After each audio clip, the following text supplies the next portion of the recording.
ideias principais do capítulo 10, Condições de Morte em Vida. Você tem lembrança de sua vida desperta e você retém um grande corpo de tais memórias para os encontros físicos diários. Essa fonte de memória lhe provê com um sentido de continuidade diária. Assim também acontece com o seu eu sonhador, que tem igualmente um grande corpo de lembranças. Como há continuidade em sua vida diária, também há continuidade em sua vida dormente. Então, uma porção de você está atenta de cada e de todo encontro de sonho e experiência. Os sonhos não são mais alucinatórios do que sua vida física o é. Seu eu físico desperto é o sonhador, tanto quanto seu eu sonhador o é em relação a você é o sonhador que ele envia em seu caminho. Suas experiências diárias são os sonhos que ele sonha. Assim, quando você olha para seu eu que sonha ou o considera, você faz isso com o olho altamente preconceituoso, tendo por garantia que a sua, entre aspas, realidade é real e a realidade dele é ilusão, mas a realidade dele é muito mais nata a seu ser.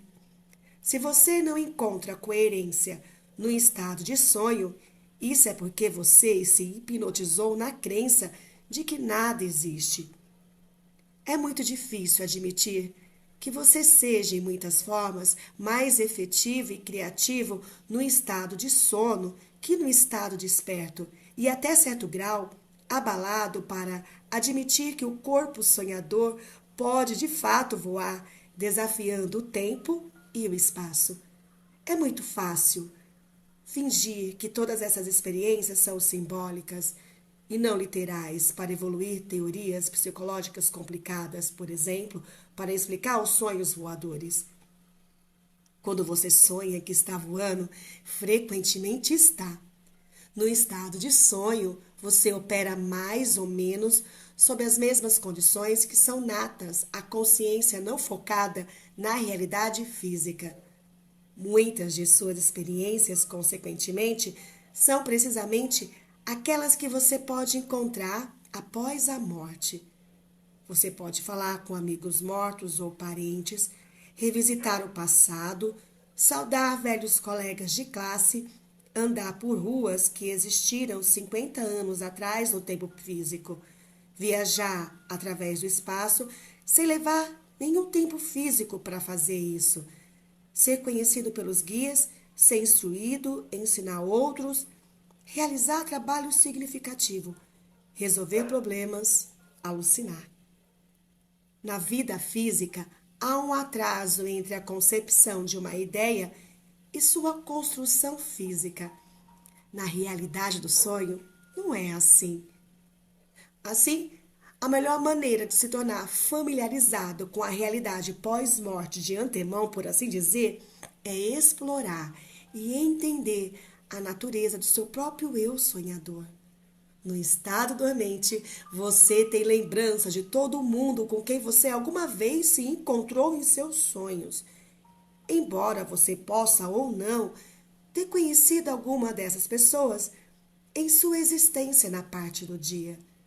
No estado dormente, você pode ter experiência constante através dos anos com parceiros que podem viver inteiramente em outra porção do mundo e serem estranhos a você no estado desperto.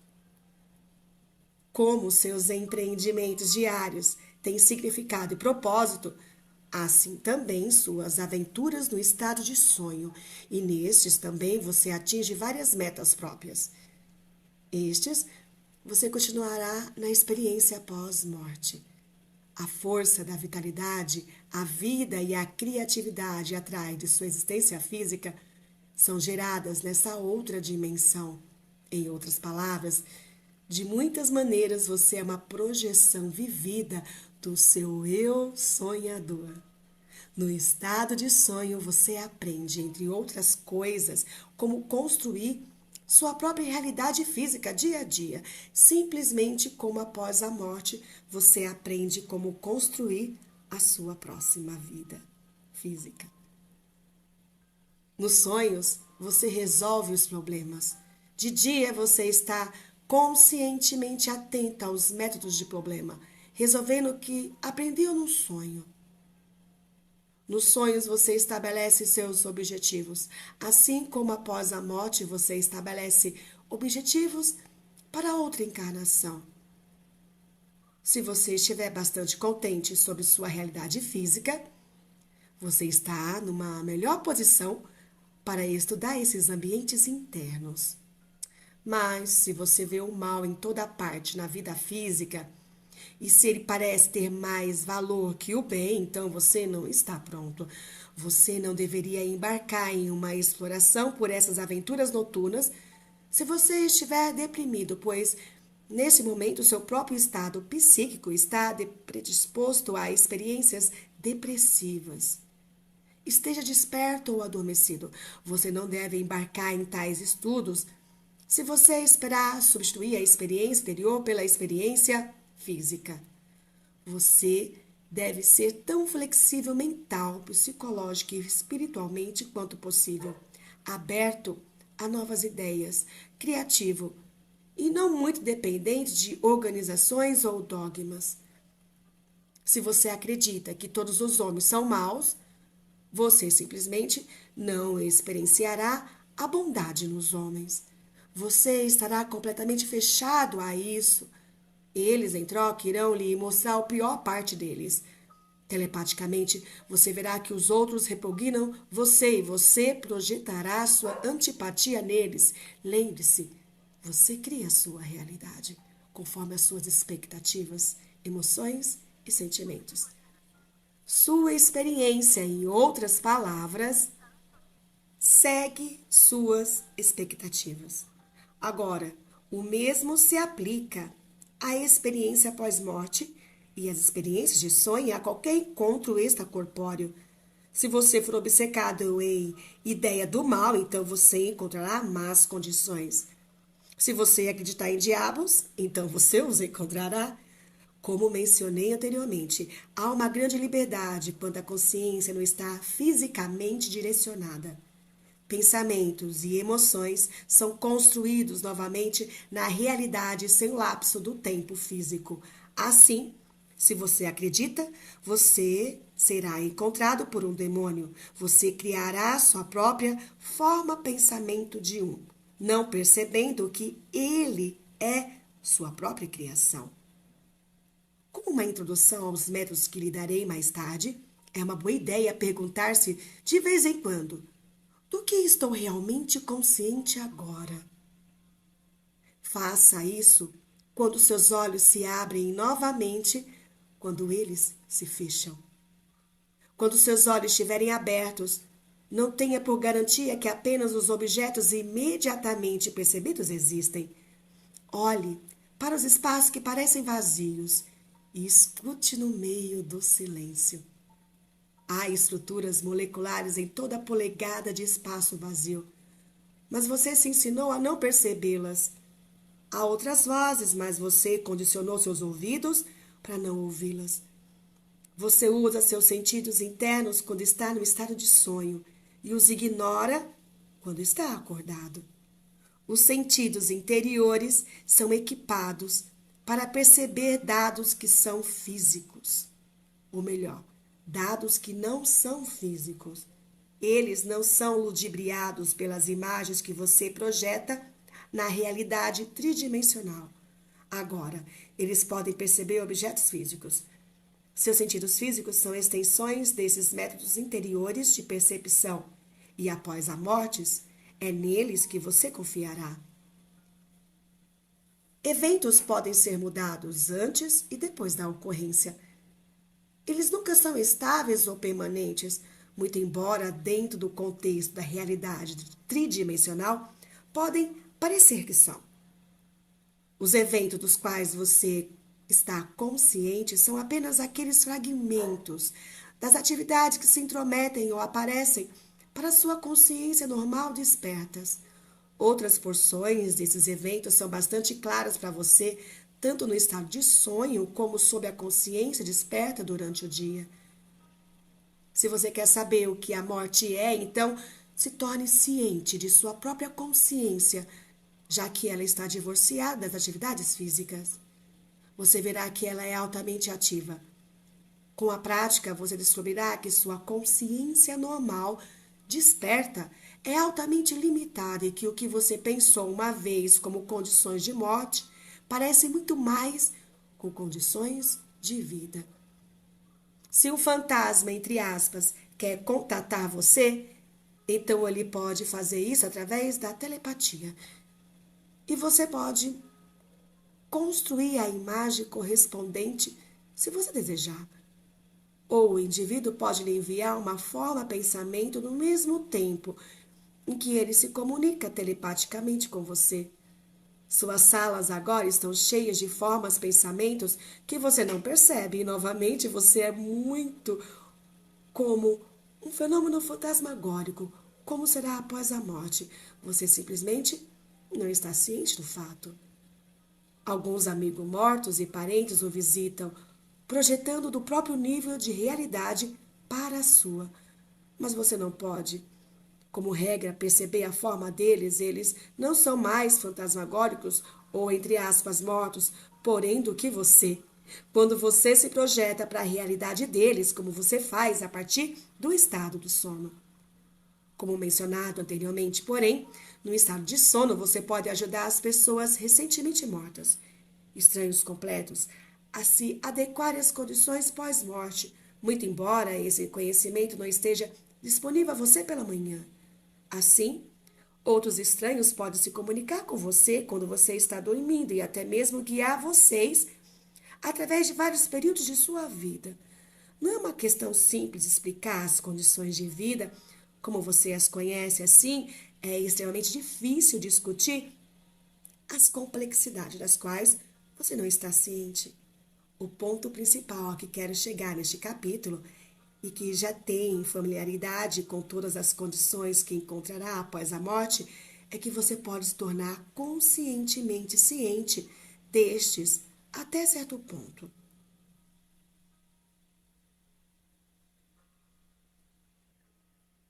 Capítulo 11. Escolhas, pós-morte e mecanismo de transição.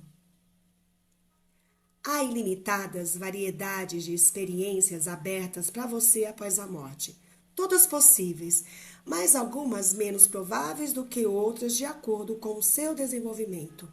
Há 3 possibilidades mais recorrentes. Você pode decidir-se por outra reencarnação. Você pode se decidir por sua vida passada, usando-a como material de uma nova experiência, criando variações de eventos como você os conheceu, corrigindo-a se você escolher assim. Ou você pode entrar inteiramente em outro sistema de probabilidade. Você estará deixando todos os pensamentos de continuidade e tempo atrás de si em tal caso. Outros, candidamente, preferem experienciar os eventos de uma maneira extraordinariamente intuitiva, com a organização sendo provida pelos processos associativos. Esses escolherão um sistema de probabilidades para seu próximo principal empreendimento. Alguns, terminadas as reencarnações, podem escolher reentrar no ciclo, atuando como professores em tais casos. Algum reconhecimento da mais alta identidade está sempre presente. Agora, há um estágio intermediário de relativa indecisão, um plano mediano de existência, uma área de descanso. Comparativamente falando, é a partir dessa área que a maioria da comunicação vinda dos parentes ocorre. Este, normalmente, é o nível que é visitado pelos vivos nas projeções, a partir do estado de sonho, antes do tempo da escolha. Porém, há um período de autoexame e toda a sua história, entre aspas, se torna disponível a você. Você compreende a natureza da entidade e é avisado pelas outras porções daquela entidade mais avançadas, entre aspas, do que você mesmo. Todas as explicações necessárias são dadas àqueles que estão desorientados. Aqueles que não percebem que estão mortos, lhe é contado de suas variedades, de suas verdadeiras condições, e todos os esforços são feitos para refrescar-lhe as energias e os espíritos. É um tempo de estudo e compreensão. É dessa área que algumas personalidades perturbadas têm os sonhos de retornar ao ambiente físico. É um passo intermediário, mas importante em seus sonhos. Em seus sonhos, você esteve aqui. De uma maneira ou de outra, vocês todos são viajantes antes mesmo de começar seu primeiro ciclo reencarnacional. Vocês não têm os mesmos históricos necessariamente quando entram no sistema físico da realidade. A existência terrena é um período de treino e, ainda tanto quanto possível, gostaria que você esquecesse as ideias comuns que se tem sobre progressão, do bem ou melhor, que pode conduzir você para fora do caminho. Você está aprendendo a ser tão completo quanto possível. Você está aprendendo a se criar. Ao fazer isso, durante o ciclo reencarnacional, você está focando suas habilidades principais na vida física, desenvolvendo qualidades e características humanas, abrindo novas dimensões de atividade. Isso não significa que o bom não exista ou que em seus termos você não progrida, mas seus conceitos sobre o bom e progressão são extremamente distorcidos. Todas as personalidades não estão no mesmo nível de desenvolvimento. Há então professores avançados e professores em níveis, entre aspas, mais baixos. Uma crença em céu ou inferno sob certas condições pode ser igualmente desvantajosa. Alguns recusarão a aceitar a ideia de trabalho adicional, desenvolvimento e desafio, acreditando, ao contrário, que situações convencionais no céu são as únicas possibilidades. Por algum tempo, eles podem de fato habitar tal ambiente até que aprendam através da própria experiência que existem exigências relacionadas ao desenvolvimento e que tal céu seria estéril, enfadonho e, de fato, entre aspas, mortal. Então, estão prontos para o tempo da escolha. Outros podem insistir que, por causa de suas transgressões, serão lançados no inferno e, por causa da força de tal convicção, podem, de fato, durante algum tempo, encontrar tais condições. Em qualquer caso, porém, sempre há professores disponíveis. Eles tentam ajudar através dessas falsas crenças. Há um ponto que eu gostaria de mencionar aqui. Em todos os casos, os indivíduos criam a própria experiência. Digo isto novamente, sob o risco de me repetir, porque esse é um fato básico de toda a consciência e existência. Não há lugares, entre aspas, especiais, ou situações ou condições reservadas após a morte física na qual qualquer personalidade determinada tenha que experienciar. Um suicídio pode provocar a própria morte da pessoa porque ela rejeita a existência em quaisquer condições escolhidas por ela mesma. Se esse for o caso, então é claro, ela terá que aprender de forma diferente. Muitos outros, porém, escolhem negar a experiência enquanto dentro do sistema, cometendo suicídio com bastante frequência, enquanto ainda na vida física.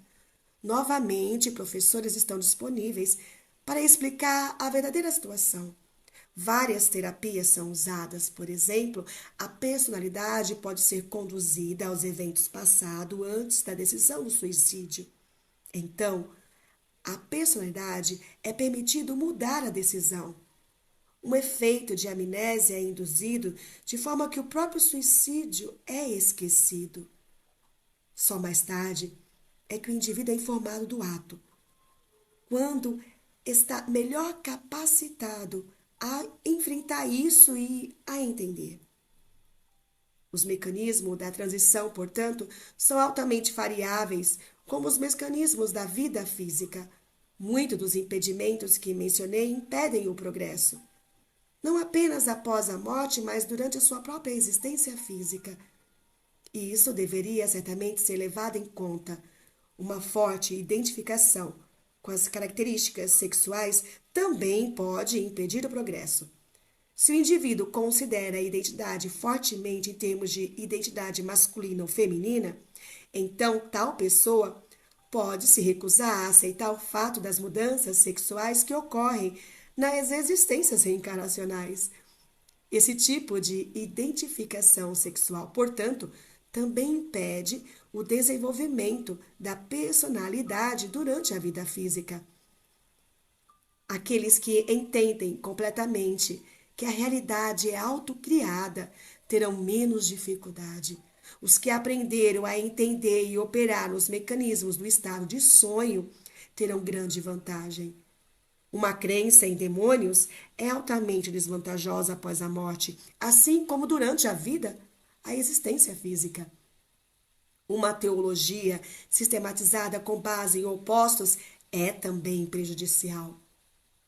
O intelecto diz: se há o bem, tem que haver o mal, pois ele quer que as pessoas explicar que as coisas explicadas em blocos. Ela quer as coisas explicadas em blocos bem organizados. Se há um para cima, deve haver um para baixo. Deve haver um equilíbrio. O ser interior, porém, percebe isso em termos muito mais amplos. O mal é simplesmente a ignorância. Aqueles para cima e para baixo são termos organizados aplicados ao espaço que não conhece nenhuma direção desse tipo. Uma forte crença em tais forças opostas é altamente prejudicial. Porém, pois, ela impede uma compreensão dos fatos, os fatos da unidade interior e da singularidade, das interconexões e da cooperação. Uma crença obsessiva em tais fatores opositores é talvez o elemento mais prejudicial, não apenas após morte, mas durante qualquer existência. Há alguns indivíduos que nunca experimentaram durante a vida física aquele senso de harmonia e de unidade, no qual tais fatores opostos se fundem. Tais indivíduos têm muitas fases a serem vivenciadas através de transição seguinte e, normalmente, muitas outras vidas físicas à frente deles. Uma crença no bem sem uma crença no mal pode parecer altamente irreal a você. Essa crença, porém, é o melhor tipo de seguro que você pode ter, tanto durante a vida física quanto posteriormente. Isto pode ser uma afronta para seu intelecto e a evidência de seus sentidos físicos pode gritar que isso é falso. Contudo, uma crença no bem sem uma crença no mal é de fato altamente realístico, já que na vida física ela mantém seu corpo mais saudável, mantém você psicologicamente livre de muitos medos e dificuldades mentais e lhe traz um sentimento de facilidade e espontaneidade no qual o desenvolvimento de suas habilidades possam ser melhor atingidas. Após a morte, isso o liberará da crença em demônios e inferno e de uma punição forçada. Você estará melhor preparado para entender a natureza da realidade como ela é. Entendo que o conceito realmente ofenda seu intelecto e que seus sentidos pareçam negá-lo. Ainda assim, você já deveria ter percebido que seus sentidos lhe dizem muitas coisas que não são verdadeiras. E lhe digo que seus sentidos físicos percebem uma realidade que é um resultado de suas crenças. A experiência que transformaria seu mundo operaria na ideia básica de que você cria sua própria realidade de acordo com a natureza de suas crenças, e que toda a existência era abençoada, e que o mal não existia nela. Se essas ideias fossem seguidas individualmente e coletivamente, então a evidência de seus sentidos físicos não encontraria contradições, eles perceberiam o mundo e a existência como bons. No tempo de escolher, a personalidade já está preparada para partir para outra existência. Em seus termos de tempo, esse período intermediário pode durar séculos. Podem durar só alguns anos, porém, normalmente há exceções, há casos nos quais uma personalidade entra muito depressa em outra vida física e talvez uma questão de horas. E isso normalmente é infeliz e provocado por um desejo obsessivo de retornar à vida física. Tal retorno rápido, porém, também pode acontecer com uma personalidade que está a cargo de grandes propósitos, que considera ou descarta um velho corpo físico e renasce quase que imediatamente em um novo de forma a finalizar um projeto importante e necessário já começado. Também há aqueles que escolhem seus curandeiros. E claro, isso envolve muito mais que curar, como você está familiarizado. Esses curandeiros têm que poder trabalhar com todos os níveis de experiências da entidade, diretamente ajudando as personalidades que são uma parte daquela. Novamente, isso envolve uma manipulação através de padrões reencarnacionais.